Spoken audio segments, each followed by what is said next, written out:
15일 오늘도 북한에서는 미사일을 발사해가지고 일본을 넘어가가지고 저 태평양상에 떨어졌는데 그 전에 쏘았던 중거리 미사일보다도 조금 더 멀리 쏘았네요.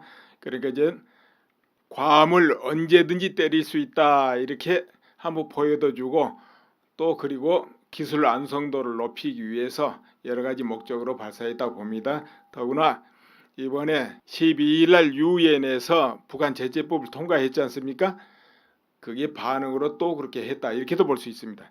그런데 이제 미국 입장에서는 유엔에서 통과한 그 내용이 원래 제시했던 원안보다 조금 완화돼서 약해졌죠. 원안은 원유도 일체 잠그고 해상도 봉쇄하고 몽땅 막는 거예요. 그러니까 그 방식은 이미 미의에서 이미 통과되어 있는 강력한 대북 제재법 그거하고 이제 동일한데 러시아하고 중국하고 의논을 조금 하다 보니까 약간 완화됐어요. 이제 그건 어쩔 수 없었겠죠. 왜 그러냐면 그렇지 않으면 그래서 일단은 통과를 해놨지만 미국 입장에서는 일단 그래 놓고도 불만이 있습니다. 그런데 이제 그나마도 미국이 원하는 대로 되려면 중국이 발벗고 나서 가지고 그나마 통과된 내용을 실천해야 돼요. 그렇게만 해도 북한의 수출이 90% 막히고 그리고 원유 또 대량 감소됩니다. 이제 이렇게 되면은 그 파고가 굉장히 높죠. 그 효과가 이제 어느 정도냐 이렇게 하면은 원유를 막아버린다, 해상을 봉쇄한다 이렇게 되면은 그러니까 이제 북한으로 하여금 완전히 결단 나가지고 대혼란이 나게끔 하는 방식이고 이번에 완화된 것은 겨우 생명줄을 이어가면서 고통을 주는 그 상태입니다. 그럼 고통을 준다는 게 이거 괴롭습니다. 왜 그러냐? 지금도 북한은 원유가 부족하고 석유가 부족하고 해가지고 겨우겨우 어렵게 지나는데 여기다가 더 부족해져 버리면 어떻게 됩니까? 우선 이 석유든 휘발유 값이 막 폭등하게 되고 구할 수 없게 되고 이렇게 되겠죠. 그러면은 전 주민한테 국민한테 그 불만이 점점 쌓이고 평배해 가고 그것이 당 간부까지도 평배하게 됩니다. 그러면 이 부분에서 이제 현재 북한의 김정은 정권과 등이 지는 그런 효과를 불러일으키고 또 내부 붕괴를 일으킬 수 있는 그 효과를 불러일으키고 이제 그렇게 되고 또한 김정은 정권이 자금을 마련할 수 없는 그런 이제 효과를 주는 거죠. 그렇기 때문에 그대로만 실천된다 하더라도 그게 나쁘지는 않다. 오히려 생활한 중의 고통이니까 북한 주민 입장에서는 그것이 더 크게 작용한다. 이제 이렇게도 볼 수 있는데 중국이란 나라가 통과해놓고 뒤통수 치는 건 지금까지 계속 해왔거든요. 어떻습니까? 중국이 조금 이번에는 정신 차려서 실천해 줄 것 같습니까? 그렇지 않아도 지금 저 단동인이 어딘데 이런 데는 거리가 끊기고 중국 그 거대 은행들이 알아서 계좌 폐쇄하고 뭐 그런다는 소문이 있습니다. 왜 그런가? 미국에서 이제 그렇게 완화된 것을 용인하고 통과를 시켜놓고는 중국에 압력을 넣기 시작합니다. 이번에도 만약 중국이 협조하지 않으면 중국을 달러 시스템에서 빼버리겠다. 제시켜버리겠다. 그렇게까지 말하고 있고 그리고 한편에서는 중국의 그 거대 국책은행들 있잖아요. 이거 전부 제재를 가하겠다. 이렇게 하고 있습니다. 그러니까 지금 현재 그 은행들이 알아서 조금씩 움직이고 있는 상황인데요. 자, 그러니까 한편에서는 정말로 달러 시스템에서 빼는 거 아니냐 이런 말도 있는데요. 도대체 달러 시스템이 뭐냐 이거죠. 이제 그거는 현재 전 세계 무역하고 교역하는데 여기에 뭘로 결제를 하나 지급 결제가 달러로 이루어지는 것이 반 정도입니다. 그렇게 전 세계 모든 그 무역 결제가 반이 달러에 의해서 결제가 되고 있다. 이 이야기예요. 그리고 이제 그것의 반 정도가 이제 유럽연합의 유로화가 이제 차지하고 있고 이제 3위는 이제 파운드화인데 이제 그건 좀 적죠. 그리고 중국은 파운드화의 절반 이하 수준으로 중국 이제 위안화도 좀 결제를 하고 있기는 있습니다. 적어서 그렇지. 그런데 이 절반이 결제를 할 수 없다. 빼버린다. 그러면 어떻게 되겠습니까? 대혼란이 오는 것이죠. 중국 내에 대혼란이 오고 그것이 중국에만 영향 미치는 게 아니고 전 세계 경제계를 뒤흔들겠죠. 만약 미국이 그렇거나 말거나 경제 질서를 재편해 버리겠다 이렇게 각오를 하고 하면은 결국 중국은 손들고 무너질 수밖에 없게 돼 있습니다. 못 견디죠. 그러니까 한쪽에서는 그러면은 중국도 한 칼이 있지 않냐? 그건 뭐냐? 미국 국채를 1조 달러가 넘게 지금 가지고 있지 않냐? 그걸 대량 매도하면 될 거 아니야? 이렇게 하는데 이제 이 부분도 그렇습니다. 이렇게 대량 매도를 해서 중국의 뜻대로 위안화 가치가 이렇게 올라가고 미국의 달러 위상이 떨어지고 미국이 흔들거리고 그럼 좋겠지만은 그렇게 되지 않을 것이다. 그게 문제죠. 미국 국채는 뭐와 같냐면 안전자산, 금보다도 더 안전하다는 안전자산에 속합니다. 그러니까 우리나라도 그렇고 모든 나라는 안전자산을 이제 보유해 놓습니다. 금을 보유하든 달러를 보유하든 이렇게 중앙은행에 딱 쌓아놓고 세계하고 무역하는 거예요. 근데 그런 것이 보유가 적으면은 그 나라 돈은 가치를 잃어버려요. 간단하게 말해서 우리가 IMF 당할 때 그랬잖아요. 그 안전자산 보유가 떨어지면서 우리나라 돈 가치가 없어지고 외면을 당하고 그렇게 돼서 IMF 터진 겁니다. 그런데 이 국채는 미국 국채는 그렇게 안전자산으로 분류되는 것입니다. 자, 그런데 이 국채를 내놓는다. 막 내놓는다. 그럼 어떻게 되겠습니까? 마구 나오면은 국채 가격은 떨어질 수밖에 없습니다. 가격.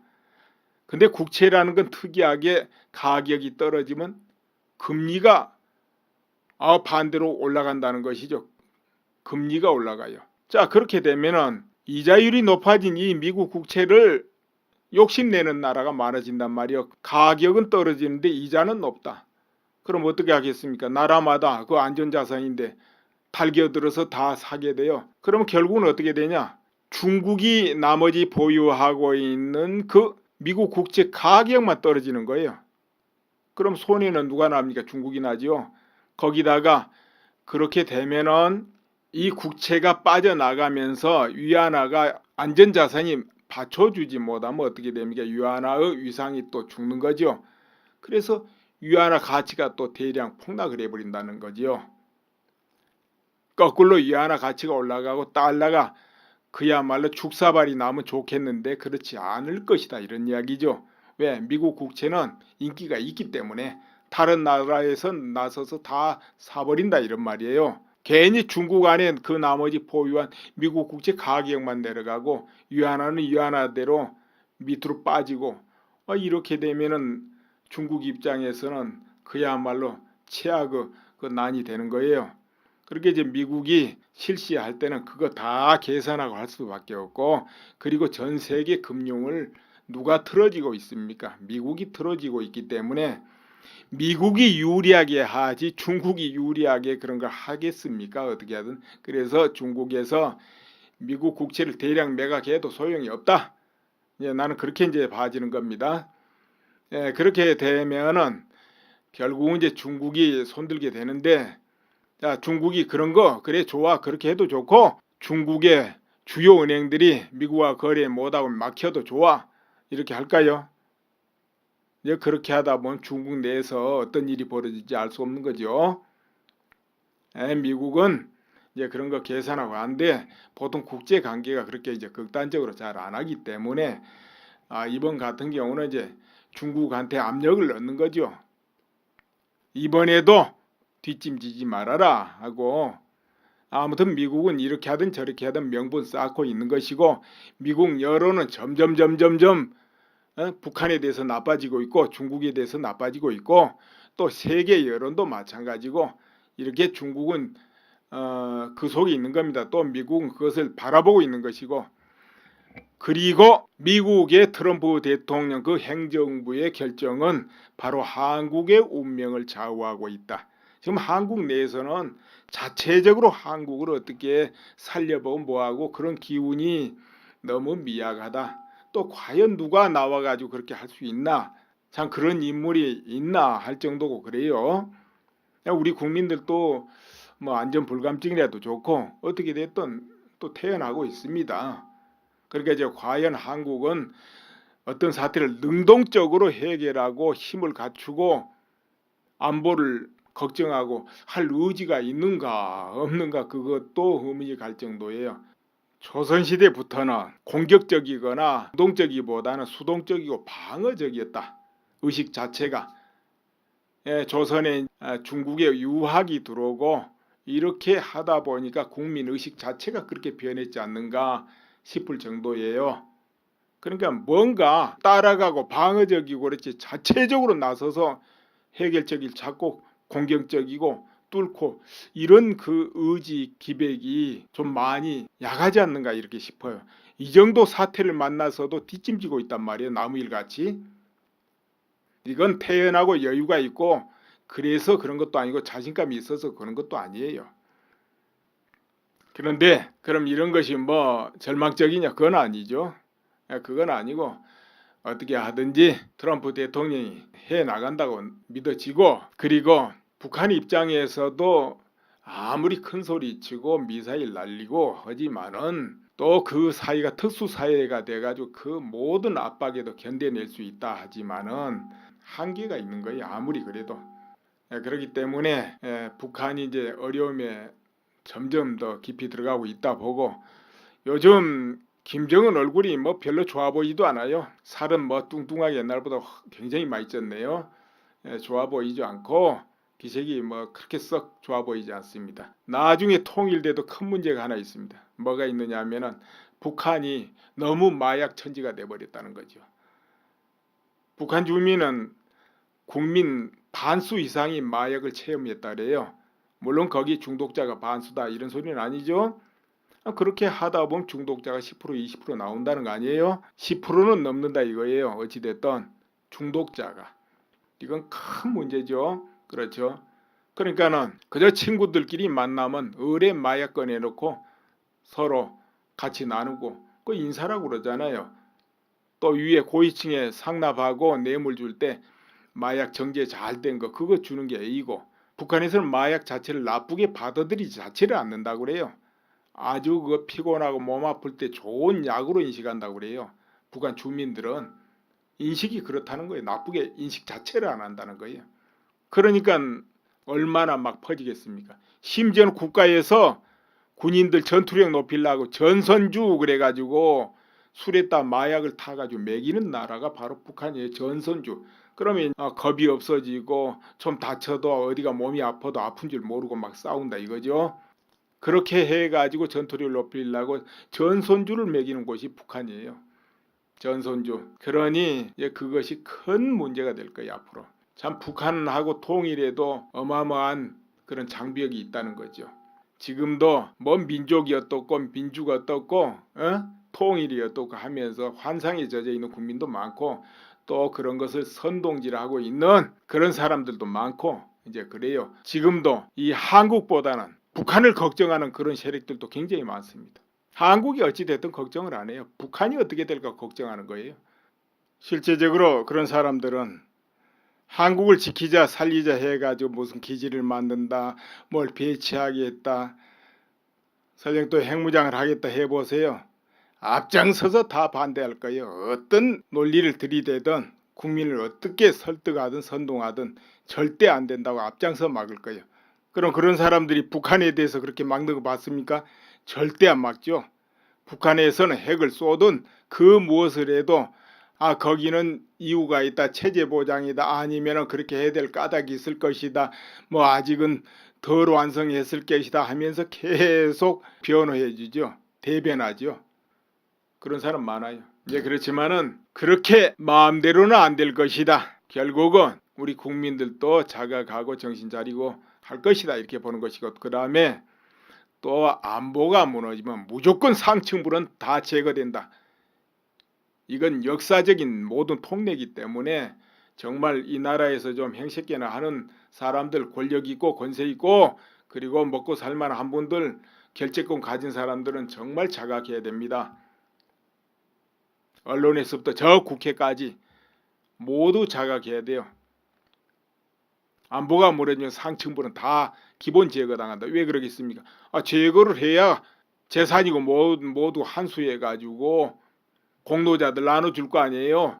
또 장애물을 제거해야 되고 그렇지 않습니까? 그렇게 될 것이고, 그리고 지금까지 북한을 추종해 가지고 한국을 배신하고 평생을 그렇게 산 사람들 또 다시 이어서 다 제거당할 것이고 그런 것이죠.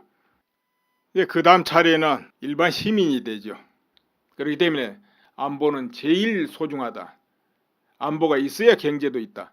당장에 주식을 살려 해도 뭔가 불안하면 주식 못 사잖아요. 아이고 이렇게 소란한데 주식값 올리겠어? 주식 내리지. 자칫 폭락하면 어떡하나? 안 사잖아요. 또 외국에서 한국에 투자하고 싶어도 그 불안한데 거기 가서 기업을 해서 될까? 투자 못 하잖아요. 우리나라 기업주들도 아마 투자를 꺼릴 거예요. 안보가 불안함. 그렇기 때문에 안보는 굉장히 중요하고, 경제가 사느냐 죽느냐도 안보 이것이 확보돼야 된다. 그러니까 정신 바짝 차려야 되는데, 이렇게 미사일을 쏴도 우리 정부에서는 800만 달러를 또 북한에 뭐 어떻게 준다 또 이러고 있잖아요. 뭐 그거야. 오늘 또 이 부분 이만하겠습니다. 미의에서 이미 통과되어 있는 강력한 대북 제재법, 그거하고 이제 동일한데 러시아하고 중국하고 의논을 조금 하다 보니까 약간 완화됐어요. 이제 그건 어쩔 수 없었겠죠. 왜 그러냐면, 그렇지 않으면, 그래서 일단은 통과를 해놨지만 미국 입장에서는 일단 그래 놓고도 불만이 있습니다. 그런데 이제 그나마도 미국이 원하는 대로 되려면 중국이 발벗고 나서 가지고 그나마 통과된 내용을 실천해야 돼요. 그렇게만 해도 북한의 수출이 90% 막히고, 그리고 원유 또 대량 감소됩니다. 이제 이렇게 되면은 그 파고가 굉장히 높죠. 그 효과가 이제 어느 정도냐 이렇게 하면은, 원유를 막아버린다, 해상을 봉쇄한다 이렇게 되면은, 그러니까 이제 북한으로 하여금 완전히 결단 나가지고 대혼란이 나게끔 하는 방식이고, 이번에 완화된 것은 겨우 생명줄을 이어가면서 고통을 주는 그 상태입니다. 그럼 고통을 준다는 게 이거 괴롭습니다. 왜 그러냐? 지금도 북한은 원유가 부족하고 석유가 부족하고 해가지고 겨우겨우 어렵게 지나는데, 여기다가 더 부족해져 버리면 어떻게 됩니까? 우선 이 석유든 휘발유 값이 막 폭등하게 되고 구할 수 없게 되고 이렇게 되겠죠. 그러면은 전 주민한테, 국민한테 그 불만이 점점 쌓이고 평배해가고, 그것이 당 간부까지도 평배하게 됩니다.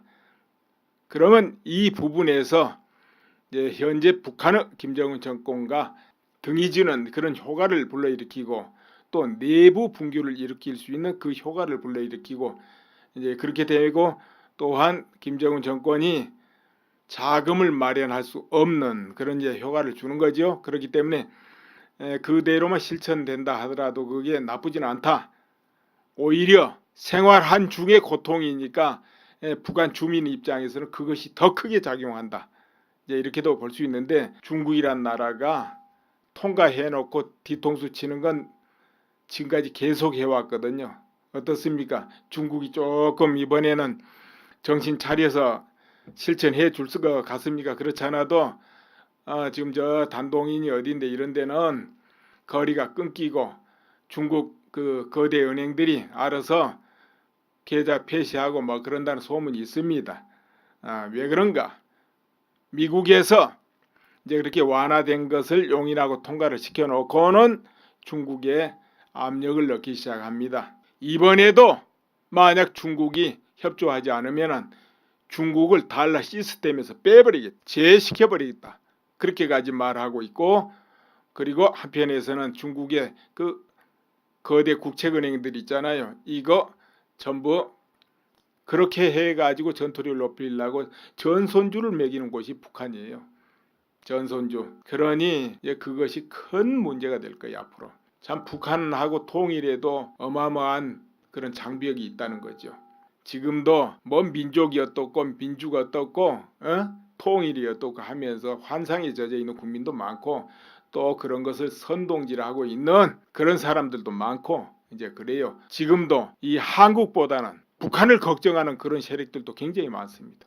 한국이 어찌됐든 걱정을 안 해요. 북한이 어떻게 될까 걱정하는 거예요. 실제적으로 그런 사람들은 한국을 지키자 살리자 해가지고 무슨 기지를 만든다, 뭘 배치하겠다, 설령 또 핵무장을 하겠다 해보세요.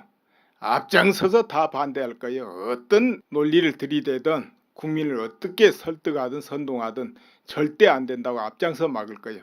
그럼 그런 사람들이 북한에 대해서 그렇게 막는 거 봤습니까? 절대 안 막죠. 북한에서는 핵을 쏘든 그 무엇을 해도 거기는 이유가 있다, 체제 보장이다, 아니면 그렇게 해야 될 까닭이 있을 것이다, 뭐 아직은 덜 완성했을 것이다 하면서 계속 변호해 주죠. 대변하죠. 그런 사람 많아요. 이제 그렇지만은 그렇게 마음대로는 안 될 것이다. 결국은 우리 국민들도 자각하고 정신 차리고 할 것이다, 이렇게 보는 것이고, 그 다음에 또 안보가 무너지면 무조건 상층불은 다 제거된다. 이건 역사적인 모든 통례이기 때문에 정말 이 나라에서 좀 행색계나 하는 사람들, 권력 있고 권세 있고 그리고 먹고 살만한 분들, 결재권 가진 사람들은 정말 자각해야 됩니다. 언론에서부터 저 국회까지 모두 자각해야 돼요. 안보가 무너지면 상층부는 다 기본 제거당한다. 왜 그러겠습니까? 제거를 해야 재산이고 모두 환수해가지고 공로자들 나눠줄 거 아니에요. 또 장애물이 제거해야 되고 그렇지 않습니까? 그렇게 될 것이고, 그리고 지금까지 북한을 추종해가지고 한국을 배신하고 평생을 그렇게 산 사람들 또 다시 이어서 다 제거당할 것이고 그런 것이죠. 그 다음 차례는 일반 시민이 되죠. 그렇기 때문에 안보는 제일 소중하다. 안보가 있어야 경제도 있다. 당장에 주식을 살려 해도 뭔가 불안하면 주식 못 사잖아요. 아이고 이렇게 소란한데 주식값 올리겠어? 주식 내리지. 자칫 폭락하면 어떡하나? 안 사잖아요. 또 외국에서 한국에 투자하고 싶어도 그 불안한데 거기 가서 기업을 해서 될까? 투자 못 하잖아요. 우리나라 기업주들도 아마 투자를 꺼릴 거예요. 안보가 불안함. 그렇기 때문에 안보는 굉장히 중요하고, 경제가 사느냐 반 정도가 이제 유럽연합의 유로화가 이제 차지하고 있고, 이제 3위는 이제 파운드화인데 이제 그건 좀 적죠. 그리고 중국은 파운드화의 절반 이하 수준으로 중국 이제 위안화도 좀 결제를 하고 있기는 있습니다. 적어서 그렇지. 그런데 이 절반이 결제를 할 수 없다, 빼버린다. 그러면 어떻게 되겠습니까? 대혼란이 오는 것이죠. 중국 내에 대혼란이 오고 그것이 중국에만 영향 미치는 게 아니고 전 세계 경제계를 뒤흔들겠죠. 만약 미국이 그렇거나 말거나 경제 질서를 재편해 버리겠다, 이렇게 각오를 하고 하면은 결국 중국은 손들고 무너질 수밖에 없게 돼 있습니다. 못 견디죠. 그러니까 한쪽에서는 그러면은 중국도 한 칼이 있지 않냐? 그건 뭐냐? 미국 국채를 1조 달러가 넘게 지금 가지고 있지 않냐? 그걸 대량 매도하면 될 거 아니야? 이렇게 하는데 이제 이 부분도 그렇습니다. 이렇게 대량 매도를 해서 중국의 뜻대로 위안화 가치가 이렇게 올라가고 미국의 달러 위상이 떨어지고 미국이 흔들거리고 그럼 좋겠지만은 그렇게 되지 않을 것이다. 그게 문제죠. 미국 국채는 뭐와 같냐면 안전자산, 금보다도 더 안전하다는 안전자산에 속합니다. 그러니까 우리나라도 그렇고 모든 나라는 안전자산을 이제 보유해 놓습니다. 금을 보유하든 달러를 보유하든 이렇게 중앙은행에 딱 쌓아놓고 세계하고 무역하는 거예요. 근데 그런 것이 보유가 적으면은 그 나라 돈은 가치를 잃어버려요. 간단하게 말해서 우리가 IMF 당할 때 그랬잖아요. 그 안전자산 보유가 떨어지면서 우리나라 돈 가치가 없어지고 외면을 당하고 그렇게 돼서 IMF 터진 겁니다. 그런데 이 국채는, 미국 국채는 그렇게 안전자산으로 분류되는 것입니다. 자, 그런데 이 국채를 내놓는다, 막 내놓는다. 그럼 어떻게 되겠습니까? 마구 나오면은 국채 가격은 떨어질 수밖에 없습니다. 가격. 근데 국채라는 건 특이하게 가격이 떨어지면 금리가 반대로 올라간다는 것이죠. 금리가 올라가요. 자, 그렇게 되면은 이자율이 높아진 이 미국 국채를 욕심내는 나라가 많아진단 말이에요. 가격은 떨어지는데 이자는 높다. 그럼 어떻게 하겠습니까? 나라마다 그 안전자산인데 달겨들어서 다 사게 돼요. 그럼 결국은 어떻게 되냐? 중국이 나머지 보유하고 있는 그 미국 국채 가격만 떨어지는 거예요. 그럼 손해는 누가 납니까? 중국이 나죠. 거기다가 그렇게 되면은 이 국채가 빠져나가면서 위안화가 안전자산이 받쳐주지 못하면 어떻게 됩니까? 위안화의 위상이 또 죽는 거죠. 그래서 위안화 가치가 또 대가냐 이렇게 하는데 이제 이 부분도 그렇습니다. 이렇게 대량 매도를 해서 중국의 뜻대로 위안화 가치가 이렇게 올라가고 미국의 달러 위상이 떨어지고 미국이 흔들거리고 그럼 좋겠지만은 그렇게 되지 않을 것이다. 그게 문제죠. 미국 국채는 뭐와 같냐면 안전자산, 금보다도 더 안전하다는 안전자산에 속합니다. 그러니까 우리나라도 그렇고 모든 나라는 안전자산을 이제 보유해 놓습니다. 금을 보유하든 달러를 보유하든 이렇게 중앙은행에 딱 쌓아놓고 세계하고 무역하는 거예요. 근데 그런 것이 보유가 적으면은 그 나라 돈은 가치를 잃어버려요. 간단하게 말해서 우리가 IMF 당할 때 그랬잖아요. 그 안전자산 보유가 떨어지면서 우리나라 돈 가치가 없어지고 외면을 당하고 그렇게 돼서 IMF 터진 겁니다. 그런데 이 국채는 미국 국채는 그렇게 안전자산으로 분류되는 것입니다. 자, 그런데 이 국채를 내놓는다. 막 내놓는다. 그럼 어떻게 되겠습니까? 마구 나오면은 국채 가격은 떨어질 수밖에 없습니다. 가격. 근데 국채라는 건 특이하게 가격이 떨어지면 금리가 반대로 올라간다는 것이죠. 금리가 올라가요. 자, 그렇게 되면은 이자율이 높아진 이 미국 국채를 욕심내는 나라가 많아진단 말이에요. 가격은 떨어지는데 이자는 높다. 그럼 어떻게 하겠습니까? 나라마다 그 안전자산인데 달겨들어서 다 사게 돼요. 그럼 결국은 어떻게 되냐? 중국이 나머지 보유하고 있는 그 미국 국채 가격만 떨어지는 거예요. 그럼 손해는 누가 납니까? 중국이 나죠. 거기다가 그렇게 되면은 이 국채가 빠져나가면서 위안화가 안전자산이 받쳐주지 못하면 어떻게 됩니까? 위안화의 위상이 또 죽는 거죠. 그래서 위안화 가치가 또 대량 폭락을 해버린다는 거죠. 거꾸로 위안화 가치가 올라가고 달러가 그야말로 죽사발이 나면 좋겠는데 그렇지 않을 것이다 이런 이야기죠. 왜? 미국 국채는 인기가 있기 때문에 다른 나라에서 나서서 다 사버린다 이런 말이에요. 괜히 중국 안에 그 나머지 보유한 미국 국채 가격만 내려가고 위안화는 위안화대로 밑으로 빠지고 이렇게 되면은 중국 입장에서는 그야말로 최악의 그 난이 되는 거예요. 그렇게 이제 미국이 실시할 때는 그거 다 계산하고 할 수밖에 없고 그리고 전 세계 금융을 누가 틀어지고 있습니까? 미국이 틀어지고 있기 때문에 미국이 유리하게 하지 중국이 유리하게 그런 걸 하겠습니까? 어떻게 하든. 그래서 중국에서 미국 국채를 대량 매각해도 소용이 없다. 나는 그렇게 이제 봐지는 겁니다. 그렇게 되면은